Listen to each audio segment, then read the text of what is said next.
नमस्ते दोस्तों, कैसे हो आप लोग। देखो, जब इंसान की जेब खाली होती है ना, तो सिर्फ उसका बैंक अकाउंट खाली नहीं होता। बिल्कुल। उसका कॉन्फिडेंस, उसका आत्मविश्वास और उसकी पूरी आइडेंटिटी टूटने लगती है। हाँ, ये एकदम सच है। रात को नींद आना बंद हो जाती है। दिन के उजाले में किसी से आंख मिलाने का या बात करने का मन ही नहीं करता। सब कुछ धीरे धीरे खत्म सा लगने लगता है। बिल्कुल, एक खामोशी छा जाती है। सच बताऊं तो ये एक ऐसी खामोशी है जो बाहर से दिखाई नहीं देती, पर अंदर ही अंदर एक बहुत बड़ा शोर मचाती है। ये एक ऐसी डीप साइकोलॉजिकल स्टेट है जहां इंसान पूरी तरह से टूट जाता है। और ये सिचुएशन ना लिटरली किसी के साथ भी हो सकती है आजकल। एग्जैक्टली। और आगे बढ़ने से पहले एक छोटी सी रिक्वेस्ट। बहुत लोग हमारी चर्चा सुनते हैं, देखते हैं, पर सब्सक्राइब नहीं करते। अगर आपको ये कंटेंट वैल्यूएबल लगे तो प्लीज सब्सक्राइब करें और बेल आइकन जरूर दबाएं। ये एक दोस्त की एडवाइस समझ लो। हाँ, इससे हमें बहुत मोटिवेशन मिलता है ऐसे टॉपिक्स लाने का। सही बात है। तो आप देख रहे हैं पीसफुल वेल्थ, जहां हम ऐसी पावरफुल मोटिवेशनल चर्चा करते हैं जो आपको पुश करते हैं अपनी लाइफ और अपने गोल्स को सीरियसली लेने के लिए। और आज का टॉपिक बहुत ही स्पेशल और सेंसिटिव है। हाँ, आज हम एक बहुत ही दर्दनाक रियल लाइफ सिचुएशन को गहराई से एनालाइज करेंगे। एक लड़के की कहानी जिसका नाम है रोहित। एक बिल्कुल नॉर्मल मिडिल क्लास बैकग्राउंड का लड़का। उसके सपने कोई बहुत आसमान छूने वाले नहीं थे। बस वही आम सपने थे उसके। राइट। एक अच्छी जॉब, खुशहाल फैमिली और एक पीसफुल लाइफ जहां महीने के आखिर में ईएमआई का डर ना हो। लेकिन फिर बिना किसी वार्निंग के कंपनी में डाउनसाइजिंग होती है और रोहित की जॉब चली जाती है, जो कि आज के टाइम में एक बहुत ही हार्श रियलिटी बन चुकी है। सही में। लेकिन ओके, लेट्स अनपैक दिस।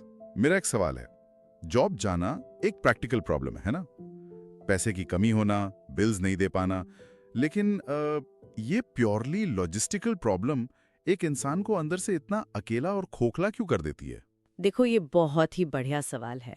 इसको समझने के लिए ना हमें थोड़ा ह्यूमन साइकोलॉजी और सोसाइटी के स्ट्रक्चर में जाना पड़ेगा। इंडस्ट्रियल रेवोल्यूशन के बाद से हमारी सोसाइटी ने एक अजीब सा कॉन्सेप्ट डेवलप कर लिया है। कैसा कॉन्सेप्ट? हमने अपने काम को सिर्फ पैसा कमाने का जरिया नहीं छोड़ा, उसको अपनी आइडेंटिटी बना लिया है। बचपन से सिखाया जाता है कि आपकी वैल्यू इस बात पर है कि आप क्या काम करोगे और कितना कमाओगे। ओ, मतलब उसका सेल्फ वर्थ सीधा उसके जॉब टाइटल से जुड़ गया। एग्जैक्टली। तो जब अचानक वो जॉब छीन ली जाती है तो इंसान सिर्फ सैलरी नहीं खोता, वो सोसाइटी में अपनी जगह खो देता है। पैसे की कमी का दर्द तो बाद में शुरू होता है। पहले ये आइडेंटिटी का टूटना इंसान को खोखला करता है। यानी ईगो की डेथ हो जाती है एक तरह से। हाँ, और दिमाग इसको एक फाइनेंशियल लॉस की तरह प्रोसेस नहीं करता, वो इसको एक सर्वाइवल थ्रेट मानता है। न्यूरोलॉजिकली अगर देखें तो सोशल रिजेक्शन या अपना स्टेटस खोने का दर्द दिमाग के उसी हिस्से को एक्टिवेट करता है जो फिजिकल पेन प्रोसेस करता है। वेट, सच में? हाँ, जिसे एंटीरियर सिंगुलेट कॉर्टेक्स कहते हैं। दिमाग के लिए जॉब खोना एक गहरी शारीरिक चोट लगने जैसा ही है। वाओ। दिमाग फिजिकल दर्द और फाइनेंशियल लॉस को एक ही तरह देख रहा है। बिल्कुल। लेकिन सोच के देखिए, शुरू में रोहित ने हार नहीं मानी। शुरुआत में तो एक उम्मीद होती है ना, उसने भी सोचा कोई बात नहीं, मार्केट बड़ा है, दूसरी जॉब मिल जाएगी। बिल्कुल, शुरू में वो फाइट और फ्लाइट रिस्पॉन्स आता है, एक एनर्जी होती है। हाँ, तो उसने अप्लाई करना शुरू किया। लेकिन जैसे जैसे महीने गुजरते गए, इंटरव्यू पर ही इंटरव्यू होते रहे और हर तरफ से सिर्फ रिजेक्शन। सुबह उठकर रोज वही ईमेल पढ़ना, we regret to inform you. इस लगातार रिजेक्शन का क्या असर होता है? ये रिजेक्शन बहुत खतरनाक साइकोलॉजिकल ट्रिगर है। जब लगातार महीनों तक सिर्फ ना मिलती है तो इंसान एक ऐसी स्टेट में चला जाता है जिसे लर्न्ड हेल्पलेसनेस कहते हैं। लर्न्ड हेल्पलेसनेस, ये थोड़ा डिटेल में समझाओ, ये होता क्या एग्जैक्टली? देखो, ये कॉन्सेप्ट मार्टिन सेलिगमैन ने डेवलप किया था। जब किसी को लगातार ऐसी सिचुएशन में रखा जाए जहां उसके एक्शन का कोई रिजल्ट नहीं निकलता, तो दिमाग हार मान लेना सीख जाता है। मतलब दिमाग खुद ही बोल देता है कि अब कोशिश मत कर। सही पकड़ा। इंसान को लगने लगता है कि चाहे कितनी भी कोशिश कर लो, रिजल्ट मेरे हाथ में नहीं है। रिवॉर्ड पाथवे डल पड़ जाता है, उम्मीद थकावट में बदल जाती है। तो वो न्यूरोलॉजिकली शटडाउन हो रहा था। लेकिन रुको, यही सब मिस कर देते हैं। असली ट्रैप सिर्फ इंटरव्यू रूम में नहीं था।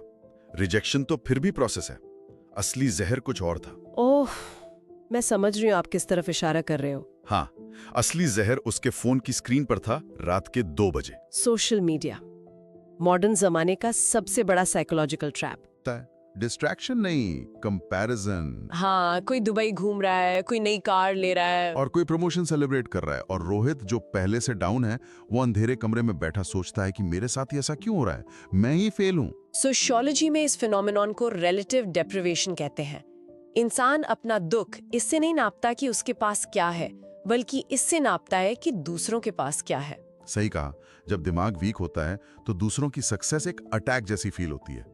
ऐसा लगता है पूरी दुनिया की पार्टी चल रही है और बस मेरा ही इनविटेशन खो गया है। ये बहुत ही अकेला कर देने वाला एहसास है। मुझे तो ये सोशल मीडिया किसी फन हाउस मिरर की तरह लगता है। वो मेले वाले डिस्टॉर्टिंग शीशे देखे ना, जो चीजों को अजीब और बड़ा करके दिखाते हैं। सोशल मीडिया दूसरों की खुशी को बड़ा और परफेक्ट दिखाता है और आपकी रियलिटी को डरावना बना देता है। फन हाउस मिरर वाली एनालॉजी बिल्कुल परफेक्ट है। इसका सबसे बड़ा साइड इफेक्ट होता है डीप आइसोलेशन। हाँ, रोहित ने दोस्तों के फोन उठाना बंद कर दिया, परिवार से बात करना कम कर दिया। उसकी वजह सैडनेस नहीं, शर्म थी। Deep rooted Shem.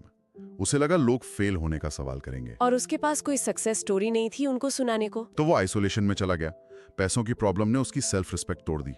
और यहीं पर रोहित की लाइफ में एक बहुत ही डार्क मोमेंट आता है। एक ऐसा मोमेंट जहां लगता है सब खत्म हो गया। एग्जैक्ट सीन कुछ ऐसा था। रात का वक्त है, तेज बारिश हो रही है और रोहित अकेला बारिश में सड़क पर चल रहा है। उस वक्त दिमाग में ईएमआई या एचआर की ईमेल्स नहीं है, बस एक पैरालाइजिंग सवाल है, क्या मेरी जिंदगी खत्म हो गई है? इसे साइकोलॉजी में रॉक बॉटम कहते हैं। यहाँ लॉजिकल थिंकिंग पूरी तरह कोलैप्स कर जाती है। दिमाग सिर्फ निराशा की भाषा समझता है। और वो इसे एक बुरे वक्त को अपनी पूरी लाइफ का फ्यूचर मान रहा था। हाँ, इसे कैटास्ट्रोफाइजिंग कहते हैं। उसने उस एक बुरे चैप्टर को पूरी किताब मान लिया था। वो आने वाले 30-40 साल को इस अंधेरे से देख रहा था। लेकिन तभी उस बारिश में एक छोटी सी घटना होती है जो रोहित का पूरा माइंडसेट हिला देती है। सड़क के किनारे उसकी नजर एक चाय वाले पर पड़ती है। एक टर्निंग पॉइंट। एक बुढ़े अंकल, छोटी सी टपरी, पुराने कपड़े, कोई लग्जरी नहीं, लेकिन उस चाय वाले के चेहरे पर एक अजीब सा सुकून था। ऐसी शांति जो किसी एक्सपेंसिव ऑफिस में नहीं मिलती। रोहित पास जाता है और पूछता है, अंकल, इतनी मुश्किलों में भी आप खुश कैसे हो? और जो उस चाय वाले ने जवाब दिया, व्हाट्स फैसिनेटिंग हियर इज, उसमें एक बहुत डीप फिलॉसफी छुपी थी। हाँ, उसने स्माइल करके कहा, बेटा, गरीबी प्रॉब्लम है, इसमें कोई शक नहीं, लेकिन हार मान लेना उससे भी बड़ी प्रॉब्लम है। पैसा और काम वापस आ सकता है, पर अगर इंसान के अंदर से उम्मीद चली गई तो वो अंदर से मर जाता है। इसको ध्यान से डिकंस्ट्रक्ट करें तो चाय वाला कोई टॉक्सिक पॉजिटिविटी नहीं दे रहा था। वो रियलिटी डिनाई नहीं कर रहा था। बिल्कुल, उसने माना कि गरीबी प्रॉब्लम है, लेकिन उसने एक क्रूशियल डिस्टिंक्शन क्लियर किया, जिसे हम सिचुएशनल क्राइसिस और एग्जिस्टेंशियल क्राइसिस कहते हैं। ये टर्म सुनने में थोड़े भारी हैं। रोहित के हिसाब से इसका एग्जैक्टली मतलब क्या निकला? देखो, सिचुएशनल क्राइसिस मतलब आसपास के हालात खराब है, जॉब चले जाना, बैंक खाली होना, ये सिचुएशन है। पर एग्जिस्टेंशियल क्राइसिस तब होता है जब इंसान खुद को ही फेलियर मान ले कि मेरा वजूद ही गलत है। ओ, मतलब रोहित ने अपनी सिचुएशन की प्रॉब्लम को अपनी आइडेंटिटी की प्रॉब्लम बना लिया था। एग्जैक्टली। हाँ। चाय वाला यही सिखा रहा था कि हालात बुरे हैं, तुम बुरे नहीं हो, पैसा सिर्फ टूल है, असली इंजन उम्मीद है। वाओ। और इस 2 मिनट की कॉन्वर्सेशन ने रोहित के दिमाग का स्विच फ्लिप कर दिया। उसने डिसाइड किया कि अब वो सिचुएशन का रोना नहीं रोएगा, वो उन चीजों को कंट्रोल करने की कोशिश नहीं करेगा जो उसके हाथ में नहीं है। ये रियलिटी बहुत एम्पावरिंग है। यहाँ से रिकवरी शुरू होती है। उसने फोकस किया सिर्फ एक चीज पर, खुद पर, और यहीं गेम चेंज होता है। अब ध्यान देना दोस्तों, उसने कोई पहाड़ तोड़ने वाले काम नहीं किए, माइक्रो एक्शंस लिए। जैसे कि उसने तय किया सुबह 6 बजे उठेगा, रोज एक्सरसाइज करेगा, और सबसे बड़ा कदम, सोशल मीडिया कंपैरिजन पूरी तरह बंद। उस फन हाउस मिरर को तोड़ दिया और डेली नई स्किल सीखना शुरू किया। इन छोटी आदतों को न्यूरोसाइंस में बहुत पावरफुल माना जाता है। जब बड़ी चीजें आउट ऑफ कंट्रोल हों तो सुबह अपना बिस्तर ठीक करना भी दिमाग को सिग्नल देता है कि हाँ, मैं कंट्रोल में हूँ। एक माइक्रोवेन मिल जाती है। हाँ, और उससे डोपामिन रिलीज होता है। टूटा हुआ आत्मविश्वास वापस जुड़ने लगता है। न्यूरोप्लास्टिसिटी के जरिए दिमाग नए पॉजिटिव रास्ते बनाता है। यहाँ किंसुगी की याद आती है मुझे, वो जापानीज आर्ट जिसमें टूटे बर्तन को सोने से जोड़ते हैं, फेंकते नहीं है, और वो पहले से ज्यादा मजबूत और कीमती हो जाता है। किंसुगी की एनोलॉजी बहुत बेहतरीन है यहाँ। रोहित खुद के माइंड के साथ यही किंसुगी कर रहा था। डिसिप्लिन के गोल्ड से टूटा, कॉन्फिडेंस जोड़ रहा था। पर अब आते हैं कंक्लूजन पर, जो बहुत रियलिस्टिक है। 1 साल बाद ट्विस्ट यहाँ है। 1 साल बाद क्या हुआ? रोहित कोई मल्टी मिलियनर नहीं बन गया। मूवीज में लगता है जिम गया और अगले सीन में लग्जरी कार, पर रियल लाइफ ऐसी नहीं होती। 1 साल बाद उसके पास ऑर्डिनरी जॉब थी, फाइनेंशियल प्रॉब्लम्स थे पर कम थे। तो फिर सबसे बड़ा ट्विस्ट था कहाँ? ट्विस्ट बैंक अकाउंट में नहीं, उसके अस्तित्व में था। वो मेंटली स्ट्रांग बन चुका था, इमोशनली स्टेबल था, फेलियर और रिजेक्शन का डर खत्म हो गया था, उसकी स्किन थिक हो चुकी थी। मतलब उसका साइकोलॉजिकल फ्रेमवर्क पूरी तरह बदल चुका था। बिल्कुल, उसने उस खोखलेपन को रेजिलियंस से भर लिया था। तो आप टूटो नहीं। पैसा गया और वापस आ गया, पर अगर वो उस रात उम्मीद छोड़ देता तो लॉटरी लगने पर भी वो अंदर से खोखला ही रहता। जिंदगी आमदनी खत्म होने पर खत्म नहीं होती, उम्मीद का फ्यूल खत्म होने पर होती है। हर अंधेरा परमानेंट नहीं होता। सही कहा। हम बुरे वक्त को आखिरी चैप्टर मान लेते हैं, जबकि वो सिर्फ एक कॉमा होता है। ये कहानी एक इमेंस ह्यूमन पावर की है जो कंफर्ट जोन में कभी बाहर नहीं आती। इसीलिए कहते हैं कि सबसे बुरा वक्त सबसे बड़ा टीचर बन सकता है। बस इंसान उस अनकंफर्टेबल क्लासरूम से भागे ना। यहाँ एक नया थॉट आता है। हमने PTSD सुना है, पर एक पोस्ट ट्रॉमेटिक ग्रोथ भी होता है। ओ हाँ, ये बहुत रेलेवेंट है। पुराने वीक सेल्फ को टूटना पड़ता है ताकि एक फियरलेस वर्जन पैदा हो। हमारा कंफर्ट जोन असल में हमारा डीके जोन होता है, जहां हम सड़ रहे होते हैं। जॉब लॉस उस जोन पर गिरा एक बॉम्ब था, जिसने नई और मजबूत लाइफ की फाउंडेशन बनाई। एग्जैक्टली। तो देखो, अगर तुम सच में अपनी लाइफ चेंज करना चाहते हो ना, तो वेट मत करो, एक्शन लो, स्टार्ट अगेन। और ऐसे ही पावरफुल डीप कंटेंट के लिए पीसफुल वेल्थ चैनल को सब्सक्राइब जरूर करो, लाइक और शेयर करो। याद रखना, अंधेरा चाहे कितना भी घना हो, सुबह की किरण उन्हीं को दिखती है जो रात भर चलते हैं। बिल्कुल।